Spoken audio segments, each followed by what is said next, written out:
the mild weather, you can travel. How about come to New York City, where temperatures won't make it out of the 70s today? Wouldn't you like that in Corpus Christi? Whoa, boy. Now, it's going to be a great day out here. Take a stroll through Central Park, maybe walk the streets of Manhattan. But summer is not over. You do expect the mercury to rise again by next week. You see these temperatures going back up. 70s today, tomorrow, Friday, 80. Nice, beautiful. Enjoy the outside. But by the weekend, we get back to the mid-80s, which is still not that hot, really. Just slightly above average. We'll see temperatures back to 83 degrees by Tuesday. It's a good stretch, really, for the Northeast weather-wise. Hard to complain about any of those numbers. And we'll take a look at just how we will be feeling the temps here below average across the Northeast. We keep it that way. 156 million today, 105 million tomorrow. So it's less.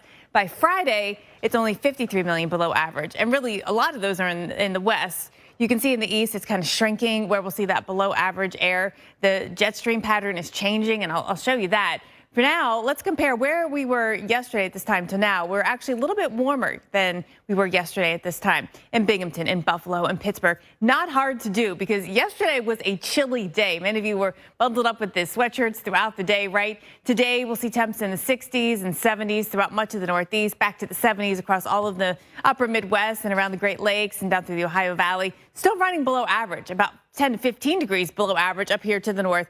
Just not as cool as you were yesterday. A gorgeous day in the East, but this isn't going to last. The big ridge of high pressure, the one that Alex was talking about, giving you all that heat in the southern plains, that's expanding and spreading out. And you can see the troughs, they kind of shrink a little bit here, both in the west and in the east. So we lose our below average air. Temperatures are going above average for 89 million on Saturday, 140 million on Sunday. By Monday, 147 million. That's the trend. Now, there'll be a lot of spots that are actually close to average with pretty typical late August air temperatures. You'll see that in the Northeast on Monday, but there is a lot of you that will be on the hotter side, and that does expand into next week. So Saturday's forecast, 5 to 15 degrees above average in the Central Plains, expanding into the Northern Plains. We heat up in North and South Dakota. We heat up in Nebraska and Missouri, Kansas City, St. Louis, seeing temperatures go up by Monday. Des Moines, you will feel it as well. Chicago, we've had such a nice stretch, but you're going to be warming up by next week. And then Omaha, temperatures in the 70s,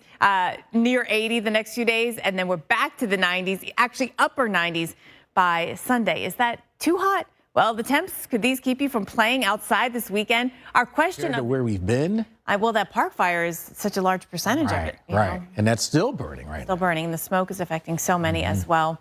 Also, we've heard of firefighters coming to the rescue and helping where we have a moderate risk of rip currents here. That's on beaches, maybe in the thumb of Michigan, right there on Lake Huron, Lake Ontario, the south side there. There is an increase in rip currents as well. But all other spots, it's mostly a low risk. Remember the beach flags? They have them at the lakes. They have them also, of course, on the ocean beaches. Medium yellow doesn't mean that there's no risk. It just means that it's a lower risk here. And even when you have a green flag, it doesn't mean that there's zero risk. It just reduces a day that the risk is reduced to some of those beach hazards. All right, today, Sleeping Bear Dunes, Michigan, 74 degrees and sunshine. Absolutely stunning. Water temperature 69. Take a walk on the beach, enjoy it. A little chilly by my taste for swimming. Some of you might find that refreshing.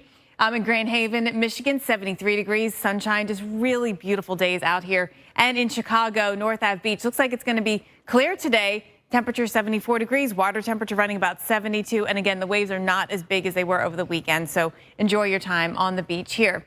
We do have some issues with the rip current risk. You can see that along parts of the east coast of Florida, also the west coast too, right from Virginia Beach down through the Outer Banks, a moderate risk of rip currents. And then there's still a high risk there on the south side of Long Island in the forecast for today. Gulf Shores, Alabama, a beautiful beach day here. Really, the waves are not that big. You're looking at just a great day. Temperatures in the air go up to 91 degrees, sunshine. There is the chance of some showers popping tomorrow, but Friday looks like a really good beach day with temperatures hitting 90. And again, wall-to-wall sunshine out there. We keep it dry throughout the Panhandle, throughout southern Alabama, as you saw in Gulf Shores.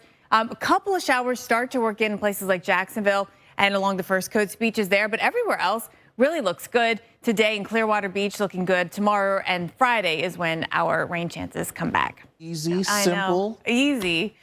Well, okay. Have you ever played, some skill. Frisbee at the beach is so hard because of the wind. Oh, forget it. I know. Forget it. Forget it. It's just you get like back breaking, Listen, like you're Yes. You gotta be prepared. You gotta Yeah. train to garden. You're like doing squats the whole time you're gardening. Exactly. Keep those comments coming on social media. Invest, two separate entities. That's why it's 90E and 91E. That is very confusing. It is, I know. So trying to explain, it's two entities that should combine into one here. But that whole general zone is what the National Hurricane Center is watching, giving it a 90% chance of developing into our next tropical cyclone. All right, so let's talk more about what's going on with it right now, where it's headed. The development zone is really exactly where it is. And it's also important where it's going as to what kind of name it gets. Yeah, right now it's in the Eastern Pacific. Yeah. East of that line, 140 degrees west. But if it moves west of that line, it would now enter into the Central Pacific, which would mean it would get a different name. I know, right? Now, behind it, there is Hurricane Gilma, and that is expected to become a major hurricane. Yeah, so again, that's another entity that's marching its way westbound as well. But in the near term, the one that's a little closer is the Invest area, the two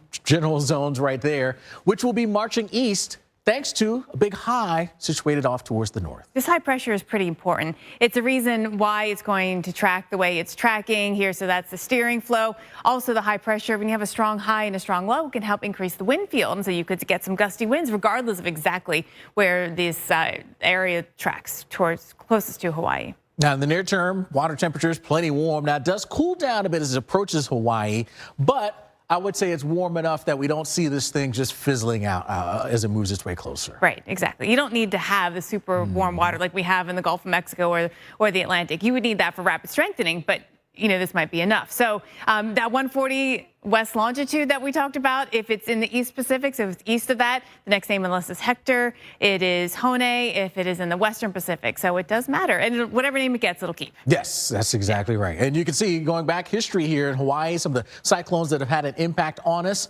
I was looking back, 4 major hurricanes have had an impact on us here in Hawaii. All of them came in from the south, the major hurricanes. Do that really warm water. Yeah. Yeah. Well, clouds. Like there's like hiking is harder. There's like elevation to The elevation. it. And is it like the surroundings, I guess? Yeah, that's all. I mean, I could be completely wrong, but that's just always my thought when it came to so you have hiking to have versus some like walking. elevation gain to like make it hiking. But you could hike on a flat trail. You could. You could. You could, absolutely. Well, whatever it is you like to do, we want to hear from you. So keep the comments rolling on in here on social media, and we'll continue to highlight them as we head through the show. Let's get you.